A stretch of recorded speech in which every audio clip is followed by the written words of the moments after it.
You know that list you make before you go on a trip?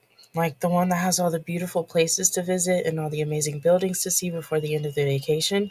National monuments, sculptures, mostly sites that represent that certain place it resides in. Why do we always try to fit these places into our busy vacation schedules? What's so special about seeing the Statue of Liberty here in the States or the Tower of London in England? What am I gaining from taking millions of pictures in front of these landmarks just to look at later? Well, we know that some of these national sites were constructed with a story behind them, and these stories concern the reason behind the architectural elements of what we see and what we're drawn to. In other words, that psychological response that our brains have to different traits of design. Color, light, space, scale, texture, and so forth and so on. So, let's discuss the connection between psychology and the process of architectural design of symbolic monuments across the globe. What are we supposed to be feeling when we look at pieces of historic architecture? How does that mental response connect to the story that it intended to tell when it was constructed? Public buildings are both influenced by prevailing ideas in their design and construction and have an influence on the way that members of the public and the people who use those buildings understand concepts. So it's safe to say that in the styles it employs, national architecture tends to reflect the perceived self of its people.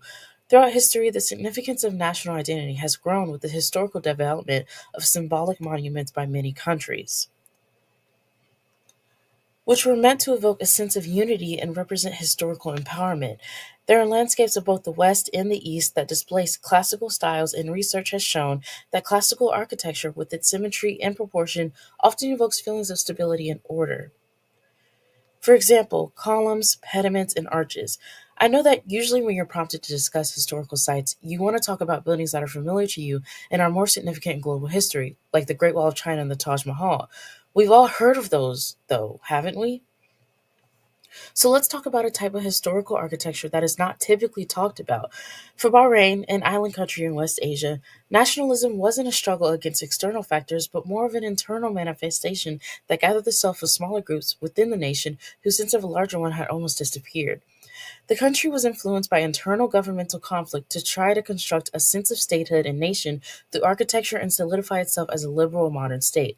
The search in this assertion was for styles and architecture that was inherently their own, which reflected true Bahraini identity. In an ancient civilization that was rediscovered by Bahrain, Dilmun, there sits some land that is occupied by burial mounds. The construction of these mounds contributed a sense of national value to the nation because it is home to the dead forefathers who gave the nation the reputation of prosperity. Now that we've shown some light in Bahrain, let's highlight a significant piece of architecture in the US from the 20th century. St. Elizabeth's, what used to be the government hospital for the insane, has developed and evolved since the major changes it went through during deinstitutionalization of American healthcare. St. Elizabeth's was altered with the architectural insight of Dorothea Dix, an early 19th century activist for the mentally ill, who made changes to the building with the better treatment and the recuperation of surroundings of mental health care patients in mind. Dix made sure the hospital had heat, tall arch windows, and screened sleeping porches where patients could catch summer breezes. The asylum, along with other hospitals, experienced rapid expansion in its first century, hitting a peak of almost 8,000 patients by the 1960s. So, not only does this historical landmark provide visual representation of national development in America, but it also provides an example of the direct connection between psychology and architecture, how those two interact with each other to produce a certain outcome or feeling. Psychology is a vital part of the architectural process, and this claim is supported dating back to historical events and social reformation in nations across the globe. One of the main and most compelling uses of architecture is to construct monuments of symbolism and protest to signify a nation's identity. The practice that took place in Bahrain has taken place in so many other areas nonstop. This discussion was not only concerned of monuments that were only for display, but also buildings that directly contributed to the psychological practice of mental health treatment. This is why we put so much enthusiasm and priority into exploring the landmarks in our communities when we get the chance to. These places give us an opportunity to connect with each other emotionally as a nation through the stories that they tell on our history and unity.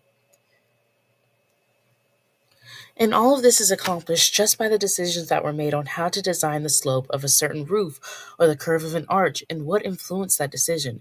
So the next time you view a piece of national architecture, try asking yourself questions that make you think harder about the construction of the landmark. Don't just think about the reason behind the construction of it as a whole or the design, but also the materials that were used and the location that was predetermined for it. How do all these factors make the building historic and significant to its